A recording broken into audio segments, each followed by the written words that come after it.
এই কি গো, রাজসভায় যাবে না? এখানে কতক্ষণ পুকুর পাড়ে কি করছো কি তুমি? আমি এখন জল থই থই খেলা খেলছি। বুড়ো বয়সে ভীমরতি হয়েছে নাকি তোমার? যাই বলো না কেন, আমার কিছু যায় আসে না গিন্নি। এই গরমে ঘন্টা খানেক চান না করলে যে প্রাণটা জুড়োয় না। এরপরে তো আবার আবদ্ধ রাজসভায় আটকে থাকতে হবে।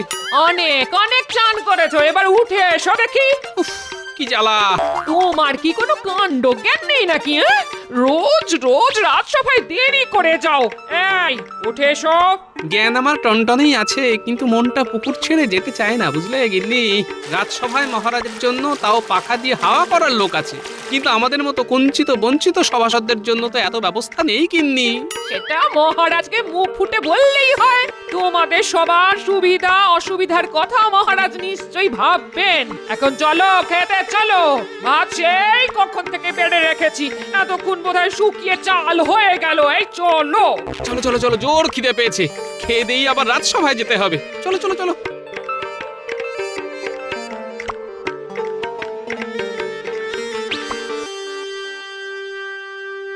কি আজকে তো দেখছি তোমরা সবাই দেরি করে এসেছো। কি আর করবো বলুন তো মহারাজ, এই গরমে আর বাড়ি থেকে বেরোতে ইচ্ছা করে না। হ্যাঁ মহারাজ, রাজবৈদ্য একদম ঠিক কথাই বলেছেন। এই প্রচন্ড গরমে আমিও তো একটু শরীর চর্চা করতে গিয়েই হাঁপিয়ে পড়ছি। উফ, গরমটা সত্যিই বেশ পড়েছে এবার। বৃষ্টির তো নামগন্ধই নেই। কি ব্যাপার কি গোপাল, হ্যাঁ আজকে তোমার এত দেরি হলো কেন? আর বলবেন না মহারাজ, পুকুরে চান করতে করতে দেরি হয়ে গেল। যা গরম! উফ, এই গরমে টেকা যাচ্ছে না। এটা তো দেখছি মহা মুশকিল হলো। না না না, এভাবে তোমাদের সবার যদি রাজসভায় আসতে দেরি হয়, তাহলে তো রাজসভাটাই লাটে উঠবে। এই নাগা সাধু কোথা থেকে আবার উদয় হলো? মহারাজ, আমি নাগা সাধু না মহারাজ, আমি আপনার রাজসভার সভাকবি। ও, তা তোমার এই অবস্থা কেন? ভেজা গামছা পরেই রাজসভাতে চলে এলে? এতক্ষণ চান করছিলাম মহারাজ, তাই গামছা পরেই রাজসভাতে চলে এলাম। আবার রাজসভা শেষ হলে এই গামছা পরেই পুকুরে চান করতে চলে যাব। বেশ বেশ বেশ, বুঝতে পারছি তোমাদের সবার কষ্ট হচ্ছে, কিন্তু কিছু একটা তো করতে হবে। মহারাজ, আপনি এক কাজ করুন না, কালকে থেকে আমাদের সবাইকে অনুমতি দিয়ে দিন, আমরা সবাই ভেজা গামছা পরেই রাজসভায় চলে আসব। না না না না না, তা কি করে হয়? রাজসভার একটা সম্মান আছে, আমার একটা সম্মান আছে। তাহলে মহারাজ অন্য কোনো ব্যবস্থা করুন। আমাদের সব সভাসদের জন্য একটা করে পাখা আর ওই হাওয়া দেওয়ার লোকের ব্যবস্থা করুন। না না না না না, তা কি করে সম্ভব? না না না, অন্য কিছু করতে হবে। কি করি কি করি কি করি কি করি? কালকে থেকে আমাদের রাজসভা রাজবাড়ির পুকুরে আয়োজিত হবে। পুকুরে? হ্যাঁ, পুকুরেই। তোমরা সবাই সকাল বেলা রাজবাড়ির পুকুরে দেখা করবে। আমরা পুকুরে ডুবে ডুবে রাজসভার আলোচনা করব। বাবা বাবা বাবা, এ তো উত্তম প্রস্তাব। ঠিক আছে ঠিক আছে, তাহলে কালকে সকালে রাজ পুষ্করিণীতেই দেখা হচ্ছে। আজকে তোমাদের সবার ছুটি। বাহ বাহ বাহ, আজকে দেখছি তোমরা সবাই সময়ের আগেই চলে এসেছো। হ্যাঁ মহারাজ, কি আর করব বলুন, যখন এক কাজে দুই কাজ হয়ে যাচ্ছে তখন তো আগে থেকে আসতেই হবে। হ্যাঁ, এক কাজে দুই কাজ মানে? এই যে চান করাও হয়ে যাচ্ছে, রাজসভাও হয়ে যাচ্ছে। বাহ বাহ বাহ বাহ, বেশ ভালো বলেছো তো গোপাল। যা গরম পড়েছে, এটা ছাড়া আমার হাতে আর কোনো বিকল্প উপায়ও ছিল না। হ্যাঁ মহারাজ, তাহলে আর দেরি কেন, শুরু করে দিন আজকের আলোচনা সভা। শোনো, খুব তো গরম পড়েছে, আর সেটা তোমরা বুঝতেই পারছো। সেই জন্য চাষিদেরও নিশ্চয়ই অনেক কষ্ট। হ্যাঁ, তার থেকে বড় কষ্ট হলো জলের অভাব। এই গরমে চারিদিকে জল শুকিয়ে আসছে মহারাজ। রাজবাড়ির পুকুরে এত যত্ন নেওয়া হয়, তাও জলের স্তর অনেকটা কম, যে কারণে আমরা স্বাচ্ছন্দ্যে পুকুরে রাজসভা চালাতে পারছি। গোপাল একদম ঠিক কথা বলেছে, জলের অভাব। মন্ত্রী, বলুন মহারাজ। তুমি সেচের দিকটা একটু দেখবে, যাতে যতদিন না বর্ষা পড়ছে ততদিন চাষিরা নদী থেকে সেচ করে জমিতে জল দিতে পারে। দেখো, কারো যেন কোনো অসুবিধে না হয়। এত লোকজন থাকতে আমাকেই পেলেন দায়িত্ব দেওয়ার জন্যে? এই গরমে রোদের নিচে খাটতে খাটতে যে কালো হয়ে যাব। কেন মন্ত্রী মশাই, আপনি কি বিবাহযোগ্যা কন্যা নাকি যে কালো হয়ে গেলে পাত্রপক্ষের পছন্দ হবে না? আমার দুঃখে মস্করা করছে গোপাল? করো করো, আমারও দিন আসবে, তখন আমিও তোমাকে দেখে নেব। আহ মন্ত্রী, তুমি কি থামবে? মহারাজ, বলছি এতক্ষণ তো খাটনির কথা হলো, এখন একটু মনোরঞ্জনের কথা হোক। মনোরঞ্জন? কিসের আবার মনোরঞ্জন? বলছিলাম কি মহারাজ, আমার মনে না একটা সুপ্ত বাসনা রয়েছে। ও, তা তোমার সুপ্ত বাসনাটা লুপ্ত না রেখে ঝটপট বলে ফেলো। আমি বলছিলাম কি মহারাজ, আপনি তো এই পুকুরের মধ্যেই রাজসভার আয়োজন করেছেন, তাই যদি পুকুরেই কোনো একটা প্রতিযোগিতা হই হট্টগোল আয়োজন করতেন তাহলে বেশ ভালো হতো মহারাজ। বাহ বাহ বাহ, এ তো ভালো প্রস্তাব। অনেকদিন কোনো প্রতিযোগিতা হয়নি, তাহলে হয়ে যা। কিন্তু মহারাজ, আমি বলছিলাম কি, এই অযথা সুস্থ শরীরগুলো ব্যস্ত করে কি লাভ? হ্যাঁ, না না না না না, ওসব কোনো আলস্যের কথা আমি শুনবো না। শোনো, আমি স্থির করে নিয়েছি, আগামী সপ্তাহে তোমাদের প্রতিযোগিতা হবে, আর সেটা পুকুর আর নদীতে দুদিনে হবে। তোমরা এই কয়েকদিন ধরে জোর প্রস্তুতি নাও। তা মহারাজ, এই প্রতিযোগিতাটা দুদিন কেন হবে? কারণ প্রথম দিন পুকুরে সকল রাজসভাসদদের মধ্যে প্রতিযোগিতা হবে। ওখানে প্রথম 5 জনকে বেছে নেওয়া হবে, তারপর 3 দিনের বিরতি। তারপরের দিন ওই 5 জনের মধ্যে নদীতে প্রতিযোগিতা হবে। তার মধ্যে প্রথম 3 জনকে প্রথম, দ্বিতীয় ও তৃতীয় হিসাবে বেছে নেওয়া হবে, আর তাদেরকে পুরস্কারও দেওয়া হবে। বাহ বাহ, এ তো দারুণ প্রস্তাব। তাহলে আজকে থেকেই প্রস্তুতি শুরু করে দিতে হবে। ঠিক আছে, ঠিক আছে, তোমরা সবাই যে যার মতন প্রস্তুতি নাও। আগামী সপ্তাহে রবিবার রাজবাড়ির পুকুরে সকাল 10টা নাগাদ চলে এসো, তখনই প্রতিযোগিতা শুরু হবে। আজ্ঞা মহারাজ।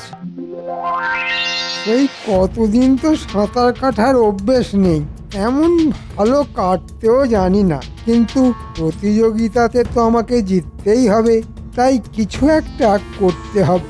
যাই, ঘটার বাড়িতে যাই।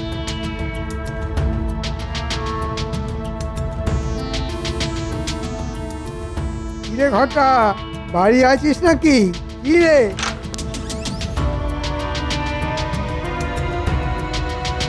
ও, ওটাও আছিস দেখছি। বলুন মন্ত্রী মশাই, হঠাৎ করে আমার বাড়িতেই অবেলাতে কোনো কাজ আছে নাকি?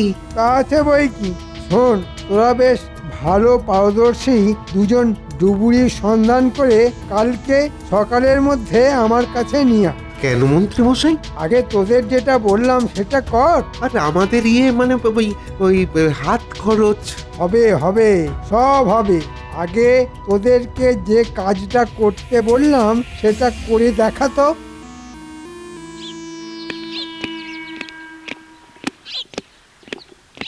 এই তো চলে এসেছিস। বাহ, তার মানে এরাই দুজন ডুবুরি। হ্যাঁ, আমরাই ডুবুরি। সারা দেশে আমাদের নাম আছে। আজ অবধি 99 জনকে জল থেকে উদ্ধার করেছি। বাহ, এবার আমাকে উদ্ধার করো বাবারা। একি, আপনি তো দেখছি দিব্যি ডাঙায় দাঁড়িয়ে আছেন। জলে না ডুবলে আমরা কিভাবে উদ্ধার করব? ঘটা ঘটা, তোরা চলে যা, তোদের বকশিস ঠিক সময়ে পেয়ে যাবি। হ্যাঁ, যেটা বলছিলাম, শোন, কদিন পরে রাজবাড়ির পুকুরে আর তারপরে নদীতে একটা সাঁতার প্রতিযোগিতা হবে। ও, সাঁতার! এই ব্যাপারে আমরা যাকে বলে একেবারে ওস্তাদ। প্রথম আর দ্বিতীয় আমরা দুজনেই হব, আর ডুব সাঁতারে তো আমরা সেরা সেরা। 1 ঘন্টা জলের তলায় ডুবে থাকতে পারি। ওরে, আমরা তোদের কথা বলছি না, আমাকে প্রথম হতে হবে, বুঝলি? তাহলে আমরা কি আপনাকে সাঁতার শেখাবো? না, সেসব না। শোন, আমি চিত হয়ে জলের ওপর ভাসবো, আর তোরা জলের তলায় আমাকে ধরে নিচে থেকে গন্তব্যে চলে যাবি। ও, এ তো খুবই সামান্য ব্যাপার। আমাদের শুধু 10 মোহর করে বকশিশ দিলেই হবে। পেয়ে যাবি, পেয়ে যাবি, ঠিক সময়ে পেয়ে যাবি। চল, প্রতিযোগিতার আগে একটু আমাদের বাড়ির পুকুরে প্রস্তুতি নিয়ে নি। দেখি তোরা জলের তলায় কেমন কারসাজি দেখাস।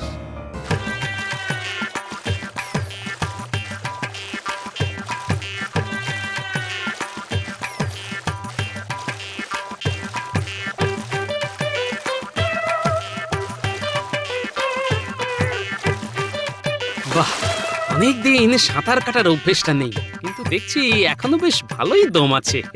কদিন প্রস্তুতি নিলে কিছু একটা পুরস্কার ঠিক জুটে যাবে।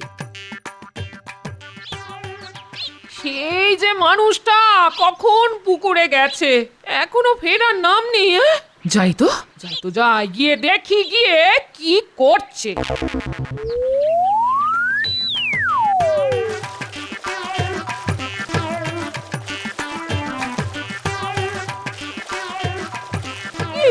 কি তুমি এখনো সাঁতার কেটে চলেছো? এই প্রতিযোগিতায় জিততে হবে তো গিন্নি, সেই জন্যই এত প্রস্তুতি আর কি। ওহ, সেসব পরে করবে গো, এখন বাড়ি চলো, ওদিকে ভাত জুড়িয়ে চাল হতে চললো, চলো না। হ্যাঁ, চলো চলো চলো।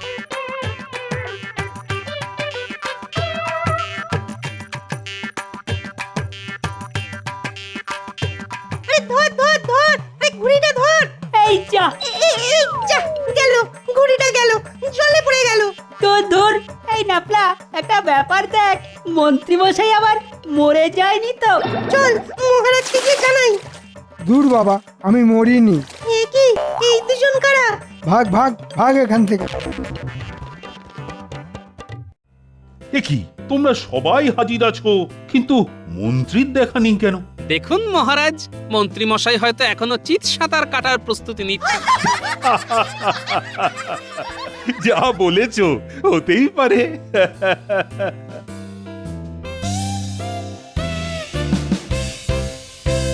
ওই তো মহারাজ, মন্ত্রী মশাই আগে থেকেই চিত হয়ে জলের উপরে ভাসছেন। এ কি মন্ত্রী, তুমি এখানে আগেই চলে এসেছো যে? সবই মহারাজ অধ্যবসায়। আগে এসে রাজবাড়ির পুকুরে একটু প্রতিভাটা বাজিয়ে দেখছিলাম। বাহ বাহ, বেশ বেশ, মন্ত্রী তো জলে নেমেই পড়েছে, তাহলে তোমরাও জলে নেমে পড়ো। আমি যখনই 3, 2, 1 বলে হাততালি দেব, সঙ্গে সঙ্গে তোমরা সবাই সাঁতার কেটে ওপারে চলে যাবে। যে 5 জন সব থেকে দ্রুত ওই পারে পৌঁছতে পারবে, তারাই পরবর্তী পর্যায়ের জন্য নির্ধারিত হবে।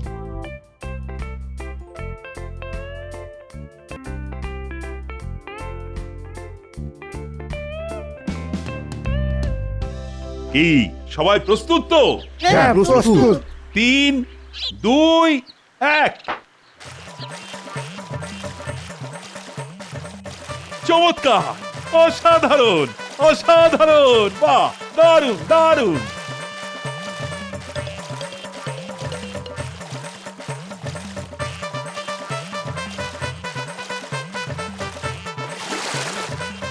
মন্ত্রী প্রথম, সেনাপতি এইমাত্র পৌঁছলেন দ্বিতীয়, রাজ্যোতিষী তৃতীয়, গোপাল চতুর্থ, রাজবৈদ্য পঞ্চম। বাহ মন্ত্রী বাহ, তোমরা সবাই উঠে চলে এসো আর আমার সাথে রাজবাড়ি প্রাঙ্গণে দেখা করো। কি মন্ত্রী মশাই, চলুন, আপনি তো প্রথম, চলুন। তোমরা যাও, আমি আসছি। বাইরে এত গরম যে জল ছেড়ে উঠতে ইচ্ছে করছে না।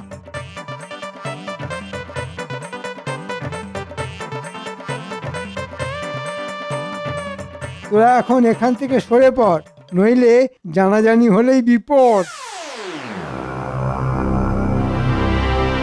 কই, মন্ত্রী তো এখনো এলো না, এখনো জলে ভাসছে নাকি? এই তো মহারাজ, এসে গেছি। হ্যাঁ, তা তো দেখতেই পাচ্ছি। শোনো, তোমরা যে 5 জন প্রথম থেকে পঞ্চম স্থান অধিকার করেছো, তারা আগামী রবিবার সকাল বেলায় নদীর পাড়ে চলে আসছো। কেমন? নদীতে সাঁতার প্রতিযোগিতার ধরনটা একটু অন্য, মানে সেখানে একটা সীমানা আগে থেকেই বেঁধে দেওয়া থাকবে, পুরো নদী পারাপার করতে হবে না। সেই সীমানা অবধি যে সবার আগে পৌঁছবে সে প্রথম হবে, আর সে পাবে 100 মোহর পুরস্কার। তারপর দ্বিতীয় পাবে 50 মোহর, আর তৃতীয় জন পাবে 25 মোহর পুরস্কার। এবারেও আমি বাজিমাত করব মহারাজ, দেখবেন কিভাবে 100 মোহরটা ছিনিয়ে নি, আর গোপাল সেটা দেখবে, জ্বলবে আর মাখনের মতন গলবে। হ্যাঁ, ঠিক আছে ঠিক আছে, দেখা যাবে। আমিও দেখে নেব আপনি কিভাবে চিত সাঁতার দিয়ে সবাইকে চিৎপাত করেন। মন্ত্রী মশাই এত ভালো সাঁতার কবে শিখলেন? কিরকম চিত সাঁতার দিয়ে ঝড়ের বেগে ওপারে চলে গেলেন? কেনই বা মন্ত্রী মশাই প্রতিযোগিতা শুরুর অনেক আগে পৌঁছে গেলেন আর শেষ হওয়ার অনেক পরে পুকুর ছাড়লেন?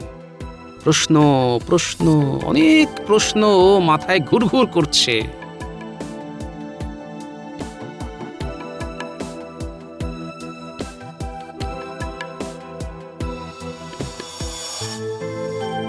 কি দাদু, মাথা নিচু করে কোথায় যাচ্ছ? কোনো সমস্যা নাকি?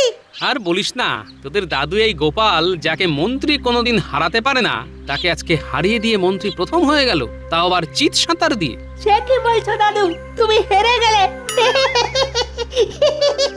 আরে হাঁটতেই পারে। সেদিন দেখলি না মন্ত্রী কেমন মরার মতো ভেসেছিল? তারপর কিছুক্ষণ পরেই ওই পুকুরের নিচ থেকে দুটো লোক উঠে এলো। হ্যাঁ হ্যাঁ, ঠিক ঠিক, আমরা জিজ্ঞেস করতেই তো আমাদের তাড়িয়ে দিল। কি বললি? পুকুরের নিচে দুটো লোক? হ্যাঁ দাদু, আশেপাশে কেউ ছিল না। মন্ত্রী মশাই চিৎ সাঁতার দিচ্ছিলেন। কিছুক্ষণ পরেই দেখলাম দুটো লোক পুকুরের নিচ থেকে উঠে এলো। অদ্ভুত কাণ্ড, কি বলো? ও, তার মানে এখানেই একটা কিছু রহস্য লুকিয়ে আছে। সাবাস ন্যাপলা গুলটে, তোরা মন্ত্রী মশাইকে ছায়ার মতো লক্ষ্য করতে থাক, আর ওই লোক দুটোর ব্যাপারে কোনো কিছু জানতে পারলেই আমাকে জানাবি। আমি তোদের রসগোল্লা খাওয়াবো। আচ্ছা দাদু।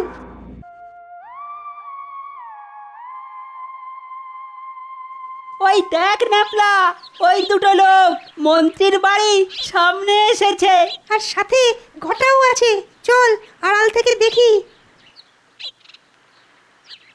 দেখুন মন্ত্রী মশাই, আপনি বলেছিলেন সময় হলে আমাদের বকশিশ দিয়ে দেবেন, এখনো আপনি দিলেন না। আমাদের তো কিছুই দিলেন না। আপনাকে প্রথম পর্যায়ে প্রথম করে দিলাম, তবু একটা কানাকড়িও জুটলো না। আরে পাবি পাবি। আর কতদিন অপেক্ষা করব? আমরা ডুব সাঁতার দিয়ে আপনাকে প্রথম করেছি, আর আপনি কায়দা করে ফায়দা লুটছেন, এদিকে বকশিসের বেলায় ঘোরাচ্ছেন। আরে বাবা, আমি রবিবারে তো প্রথম হয়ে 100 মোহর পাবো, তখন তোদের সব বকশিস একসাথে মিটিয়ে দেব। এখন তোরা যা, আমাকে একটু শান্তি দে। ঠিক আছে, এখন যাচ্ছি, কিন্তু সেদিন বকশিস না পেলে কিন্তু অশান্তি বাঁধিয়ে দেবো। ওরে গুলটে, এ তো সাংঘাতিক খবর। ব্যাপারটা এক্ষুনি দাদুকে জানাতে হবে। হ্যাঁ, দেরি না করে চল চল।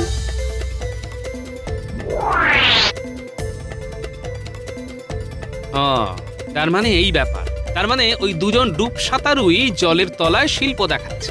সাবাস ন্যাপলা গুলটে, সাবাস। আজকে তোদের আমি রসগোল্লা পান্তুয়া সব খাও। শুধু রবিবারের দিন সকাল সকাল তোদের একটা কাজ করতে হবে। তোরা সাঁতার কাটতে পারিস তো? ও সাঁতার, গাছে ওঠা, ও সব কিছুতেই আমরা ওস্তাদ। শোন, তোদের যেটা করতে হবে সেটা হলো কি, পারবি তো? ঘোষক ঘোষণা করলেই একদম। হ্যাঁ হ্যাঁ, পারবো পারবো, খুব পারবো। এই নে, এটা ধর, যা ভোলার দোকান থেকে রসগোল্লা আর পান্তুয়া কিনে খা। আমি কোনোভাবেই প্রথম, দ্বিতীয় আর তৃতীয়র মধ্যে কিছু একটা হলে আরো মিষ্টি খাও। এখন রবিবার অবধি শুধু জোর কদমে সাঁতার চালিয়ে যেতে হবে।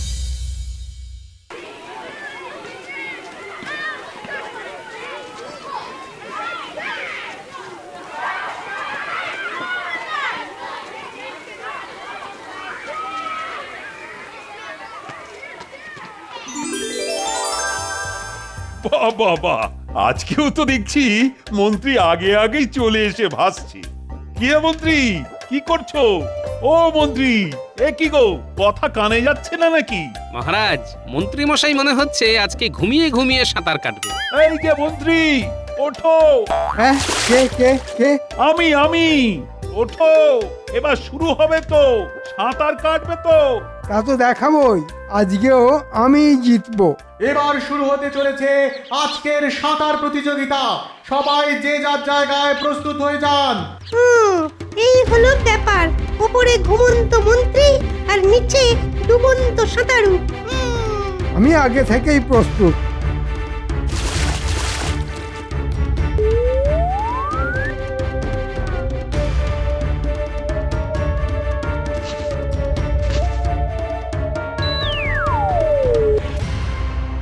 নীল মহারাজ, এবার আপনি বলুন। 3, 2, 1।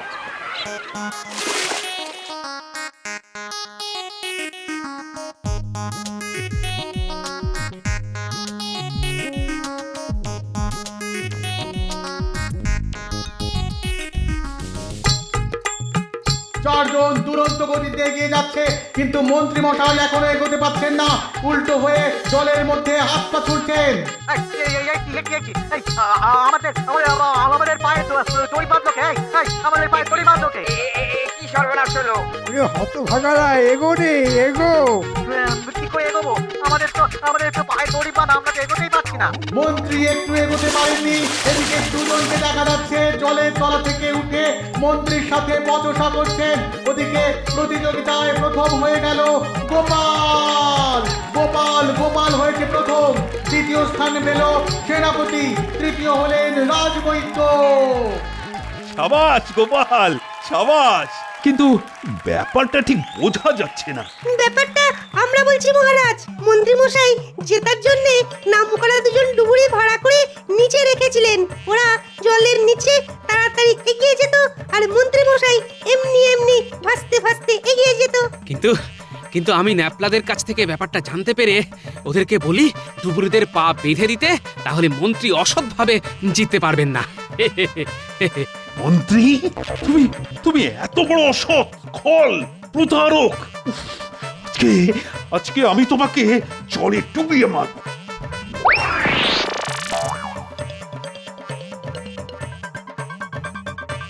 দাঁড়াও, এ বাবা রে, দাঁড়াও মন্ত্রী, মহারাজ দাঁড়াও বলছি। মহারাজ, আমাকে এভাবে তাড়া করবেন না। আমি ভালো সাঁতার জানি না, ডুবে যাব। ডুবন্ত মন্ত্রীর ডুবন্ত সাঁতার। আজ আমি তোমাকে ডুবিয়েই ছাড়বো। দাঁড়াও দাঁড়াও দাঁড়াও বলছি।